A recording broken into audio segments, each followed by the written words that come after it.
You have rights. They're not squatters' rights. They're legal. You're legally inhabiting a residence, and those are the rights that apply to that circumstances. So, or to those circumstances, but I was not receiving access to those rights or that justice or that advocacy. So the first 2 years were spent alone, and I was mostly in hotels and Airbnbs, sleeping in the backseat of my car, on the couches of my friends and family members. Then my vehicle, a Cadillac CTS, got stolen and sold at auto auction without my permission, consent, or knowledge.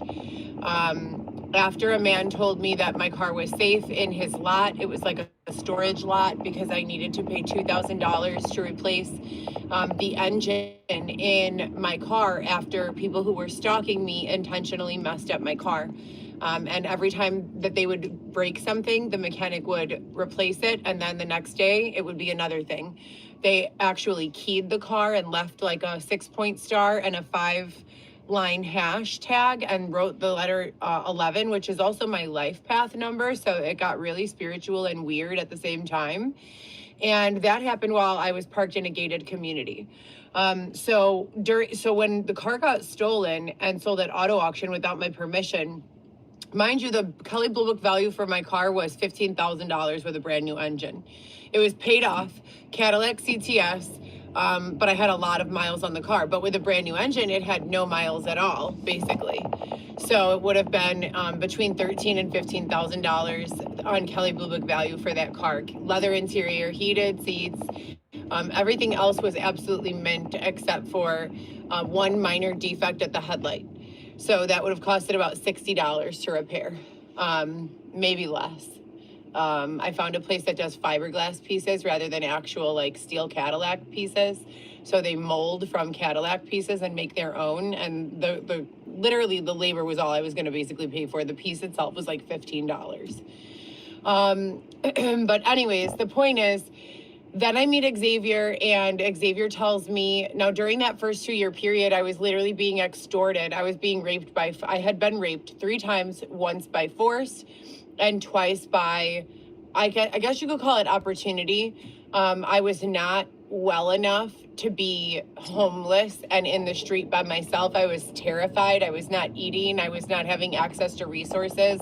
I was calling for shelter assistance and being blatantly ignored. And I believe that the authorities thought that I was engaging in behaviors I was not, and maybe that's why they were not inclined to help me, but I really don't know. To this day, I don't have an understanding or an explanation of why I was left in the street and walked back and forth from O'Hare to downtown, and, you know, why they looked the other way and allowed me to be sexually assaulted. And I don't know. I don't have answers to any of that, and I don't know that I ever will. But when I met Xavier, he promised that he was going to keep me safe and protect me from all of that. And he said that his brother is the district attorney. So if your brother is or works with or is the assistant to the district attorney for the state of Illinois, and your family is aware of my case and what's been going on with me, that to me, and you're going to keep me protected from, you know, sexual assault, then that's like a no-brainer. And he did. He took me to a safe house in the Gold Coast where we stayed for 4 weeks, 4 to 8 weeks, and then abruptly had to leave that space with no reasoning why in a big dramatic production. And I didn't have a lease to be there, so I had no legal standings to take it to court. And I was telling the police on camera and off, you know, hey, my belongings are getting stolen. I've been being harassed for the last 2 years. I was in this show. I got a lot of publicity, some good, some bad. A lot of people fanned out, and a lot of people were like being there for me, but they thought I was loaded. They thought I was rich. I was getting paid $2,000 an episode. I only did 6 episodes. So that's really not that much money when you have nowhere to live, especially, you know, and 3 kids at that time. Now I have 4. But it was like people were friends opportunistically when they could get something from me, and then they would be turned against me in a way that was like psychological operation, manipulation, and control in a way that you'd never understand it, like as a normal civilian. Like some girl stole my vibrator because they got in her head so much. Literally, I was performing as a sexy content person from 2017 to 2019. This girl broke into my home and took my you-know-what after I fell asleep, and then texted me about it 2 years later because they were psychologically fucking with her. I didn't know she took it. I put it out of my mind. I thought, well, maybe I accidentally threw it away, or maybe, you know, the cleaning lady came and she fucking threw it away. Who knows? You know, I thought, whatever, maybe it'll turn up under the bed, or, you know, who knows where. I didn't even think of it anymore. And then she like basically was like telling me, because they were manipulating her so bad, they were like getting into her head, like the psychological operations and warfare that was going on with all the people around me. Like, this girl did something bad with some guy, like some industry guy, and rather than like coming out and trying to like charge her for something or like arresting her, they would just like stalk her with like reminders that they knew. And they called themselves, this campaign was called the Gift of Fear. And they claimed to be an intelligence community, you know, based and tied organization. But everything they did was 1000% domestic terrorism. I mean, absolutely domestic terrorism. Like, they should never be permitted to get away with. That was the worst campaign. I became a target of that campaign at one point. The difference between her and most people and I are that I was involved in big shit, but I wasn't keeping it secret. I was openly advertising it. So when I was working, taking dates with like very, very prestigious, you know, under the radar people, I was advertising that I was doing that. Going on dates with people for pay, like literally you have to make a deposit to go on a date with me. And I was profitable doing it, but I wasn't doing that anymore after 2019. I wasn't doing that at all, not even one single time. So while I was homeless and like trying to recover from the sexual abuse I had been through, literally gun in my face, in my mouth, some guy kidnapping me, raping me, forcing me to sleep with another guy in front of him and give him all the money, like, it was fucked up. Like, I went through hell, and I was calling for help the entire time and like giving updates to you know who on the recorded line, like, hey, I'm still here. Like, this guy still has me. Like, it's been 2 days now. I'm scared. You know, like, I don't know what to do. Like, all of this is on the fucking recorded line, and they did nothing to help me, dude. Like, they did nothing. They sent no law enforcement. They sent no army, no military, no advocacy, no nothing. Like, they just collected all of these recordings and never fucking stepped in to help me, ever. So when Xavier came and said that his brother was the district attorney and that they wanted to help me, besides the fact that my name wasn't on Dylan's proffer, so I felt like they were trying to throw me, not only is there liability for them having all these recordings and not doing anything to help me, but there's also like a whole tremendous amount of liability with regards to the fact that they involved me in all of these proffer type deals with Dylan on a recorded line for years and never stepped in to make sure that everything was okay. But then when I finally said, no, I'm not going to do it anymore, they separated me from my children. It's the most crooked regime that you could ever fucking imagine being, you know, involved with. And I didn't involve myself. I was involved intentionally by Detective David Shepard, who said that if I did not surround myself with these people every single day and text him updates every single day, that he would have me arrested and have my children taken to the DCFS. And I had no criminal record, and still to this day have no criminal record. I have never been to prison. I have never been convicted of a crime in my life that wasn't a ticket. That's my extent with crime. So it's all been really fucked up. I went with Xavier and I stayed with Xavier because his brother was supposed to be stepping in, you know, on these charges against other people to protect me. And to this day, his brother has been MIA, has not gotten involved in any way, shape, or form. And there's been a whole lot of other adversity that I've noticed with his father, with his mother. Nothing seems normal. Nothing seems, you know, legit. Everything seems just really fucked, you know, at all times from all angles. And then before I know it, when I feel like I'm literally about to die, something switches. It's like someone switches the lights on, and everyone who was acting crazy before. And when I say acting crazy, I just want to confirm that I'm not saying, like, I don't think that people who recreationally use drugs are crazy. I don't do that. You know, I don't use coke. I don't use party drugs on a regular basis. I have before. I've tried ecstasy, you know, several years ago. But the point is that I'm trying to make is just basically that, you know, I am a person who doesn't get in trouble. I don't run around with the industry crowd doing cocaine all day and partying it up. And I've never been a part of that group. So if that's the justification that your group is using to kind of justify not offering me the assistance that I, as a citizen of this country, deserve, as any human being deserves because of human rights, then you can cross that off your list, because that's never been what I've been a part of. I've always been a hard worker, a hustler, a business person. Are these cars parked here? Because this is literally the turning lane. And we've gone through 3 light cycles and they haven't fucking moved. Can you see what's going on? You're a terrible co-captain, honestly.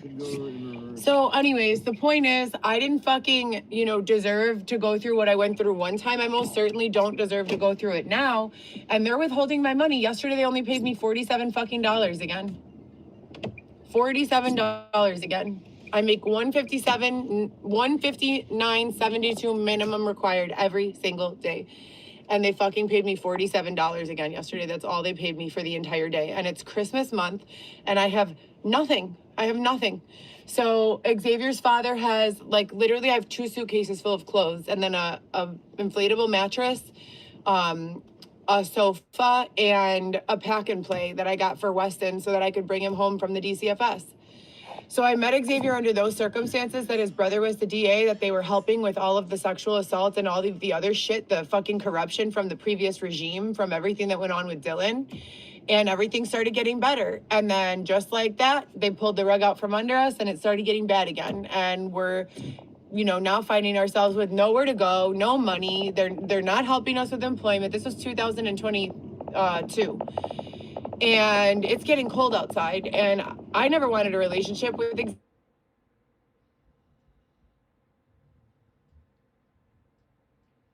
Xavier or with anyone else. I wanted to be single and fucking start $1 million and be successful in business and say to hell with everyone and be rich and buy my kids a house. And that's all I've ever wanted this entire time. But then Xavier and I ended up becoming intimate, and that's its own story for another time. And then Xavier got me pregnant on purpose while I was on birth control. I don't know how, but he did. And I was on the shot, and that's Weston. And that came 6 months after just losing babies, twins, to preterm labor. He got me pregnant before that, also on birth control, not trying to have a kid, not trying to get pregnant, nowhere to go, no income, and I don't believe in adoption. So, what was going on while Xavier and I were together was not the same. So first it was, okay, I have no housing, but I have stability with regards to income. I have my car, I have my kids, I have my life and my structure, that I've been doing since my kids were born. Then it was, they stole my car and left me outside with nowhere. And I'm literally outside, no income. Money from the show is gone. I have no way to get even an Airbnb. And I've been being stalked out of the Airbnbs that I've been getting for the last 2 years. So that was 2000 to 2022. And then after that, it became a matter of, now it's Xavier and I together outside, nowhere to go. If we tried to put up a tent at night to put a lock on it so no one could fuck with us or harm us or steal from us, the cops would come and start hitting it with their stick, saying there's no tents allowed here. They tried to funnel people into these areas all together, which is the worst thing that you could ever do, because no assistance ever comes, and then you just have these havens for crime and people to blame the crime on. You can't get mad at people for eating. If you have a big group of homeless people with no income, no money coming in, sleeping in tents outside, do you think that they're not going to eat? They're going to eat. They're going to go get food from somewhere, right? So, but now by putting them all together, all of the bad habits of one become kind of washed into all of the bad habits of the other. And by bad habits, I can't get mad at a person for eating rather than starving. I just can't. I can get mad at a person for breaking into someone's home, and stealing food out of their fridge. That's a completely different story, so, and that does upset me. But the point is, Xavier and I did not do anything like that. We basically just stayed awake, walking around, sleeping, and it was cold, dude. It was fucking freezing, sleeping in stairwells, sleeping in wherever the fuck we could go to sleep where no one would fuck with us or rape us or harm us physically. And then when I finally got so pregnant with Weston, I was about 3.5 months pregnant, so maybe about 18 weeks. And I started having contractions again, and that's the same time I lost the twins. And I said to Xavier, I cannot walk anymore. If I keep walking, I'm going to have contractions. We went to the hospital, Northwestern and St. Joseph's. I was put on a fetal heart rate monitor and a monitor for contractions, at which point in time they told us that I was fine, that I was not having contractions when I was laying down in the bed, and that I should go on bed rest. They were both made aware that we were houseless. I gave them all of the case numbers for all of the times I called social services and housing and shelter assistance. They did not help us with anything. They basically said that they had no luck with 311 getting assistance for shelter since before the pandemic, and they left us outside with nowhere to go pregnant. It was at that point in time that Xavier got a tent and we put it at Belmont Harbor Yacht Club, and I did not move again without the use of a wheelchair until after Weston was born, because every single time I would get up, I would start going into tremendous pain, contractions, all sorts of like fucked up shit, and I didn't want Weston to die. So to then give birth to him and have the DCFS attempt to charge me with child neglect and what was the other thing? Neglect and oh shit, what is it called? I just said it yesterday. What are the charges, Xavier? Dude, you fucking know anything, bro. I swear to God, like you've not been here the entire time. Child neglect and another word that means you're being neglectful, basically. And I went in front of the judge and I said, really, judge, so I'm the neglectful one standing here with 30 fucking case numbers, begging, medical records showing, hey, I'm going into preterm labor, please help me, doing every fucking thing I can do. Negligence and something else is what they are trying to charge me for with Weston. And I said, everything I've done was to keep him safe. Like, if anyone should be charged with negligence, it's not me. It's the shelter system. It's the hospital system. It's, of course, I'm not having contractions when I'm laying down inside the hospital with, you know, food and water and watching TV and breathing easy and relaxing, walking around in the middle of fucking winter, 5 months pregnant with nowhere to go, terrified, having back pains, random contractions, no food, nowhere to lay down. That's when I'm having the contractions, you know? And they're like, yeah, we haven't been able to find help with any sort of shelter system since before the COVID pandemic. 311 has never showed up to pick anyone up this entire time. And, you know, we're sorry, but you can't stay here. They wouldn't even let us sit in the lobby. Xavier, am I lying about that? They would not even let us sit in the lobby of the hospital. So, you know, there was nothing negligent at all about it. I did everything that I could to keep myself stress-free and calm so that I did not go into preterm labor and Weston pass away like the twins did less than 6 months before I got pregnant with Weston. The twins, I had to be taken by ambulance with one of the twins' bodies already having expelled itself from my uterus and the other one having to be surgically removed. I have been through absolute hell. And you people, rather than fucking standing up for me and saying, no, dude, that's not what happened. She didn't, you know, do X, Y, Z, leave her alone. You know, don't fucking stalk her anymore. She's scared already. Like, let her work, let her make her money, let her be a mom to her kids. You fucking loser. What else can we do to piss Heather off? How else can we scare her? Let's put fake notice under her door. Let's take shits in her toilet and not even fucking clean the toilet or flush. Like, I don't understand that. You know, I will never understand that. But the point is, it was not a walk in the park for Xavier and I. We had nowhere to go. It was not until I gave birth to Weston after nearly 3 years of homelessness, no car to sleep in, no nothing, that finally, after all of that time, we were assisted with a shelter, and it was a family shelter. We would have never gotten entry if Weston wasn't born. So, and then after that, I found a job in the industry again, bartending. I worked as a bartender for maybe 2 weeks before they changed me to cocktail waitress. Then from cocktail waitress, I did everything: bartending, remote bartending, cocktail waitress, appetizer passing, and food running. And yeah, you know, I did that for 9 months at Spin Chicago. And then when I left Spin Chicago, I just started driving Lyft full time. And I've been working as a transportation and food delivery person ever since that time. I used to drive DoorDash in 2019 to 2021. And I got Dasher of the Month all the time. And now it's just a bunch of fucking haters around me, like as per the usual, for whatever reason. The guys that come around are creeps and perverts. They want you to, like, you know, be intimate with them. And if you don't like them or want to be intimate with them, then they, like, threaten to take the money from you. And I don't like that shit. So I don't know. It's been getting intermittently better and worse. And Xavier and I are doing all right for a relationship that started under extreme duress for, you know, complete reasons of codependency, and not in the psychological sense of the word, but like, we have nothing individually. We need assistance. We don't want to get raped when one of us close our eyes. Like, we need to help each other. But his brother has still done nothing, and this is in court. So not much progress has been made in court. I've showed all of the proof of everything to the judges, and they've not really. The first judge said he was going to be home after a week. And it's now been almost 2 years. And then the big kids, all that this situation with Weston did was kind of push all of the drama that's been going on with me, you know, being there to provide for the big kids to the side. Like, that used to be my main focus of everything, like what I needed to accomplish and what I needed to take care of. And now it's like this drama with Weston comes first, then the other kids, then whatever's left after that to like take care of myself, which is not much, you know. So the sponsors intermittently show up and everything gets better. $300-400 a day is good. You know, it's not the best, but I could definitely live making $300 a day. It's impossible for me to live making $47 fucking a day. I need gas money. Like, gas in itself is $30 fucking. To fill up my gas tank one time is $30 fucking. I cannot live with $47 a day. It's just not a reality. I cannot make that work. So hopefully something will pick up soon, because like I said, everything was getting back to normal and stable. Everything was moving in the direction that I really needed it to move in.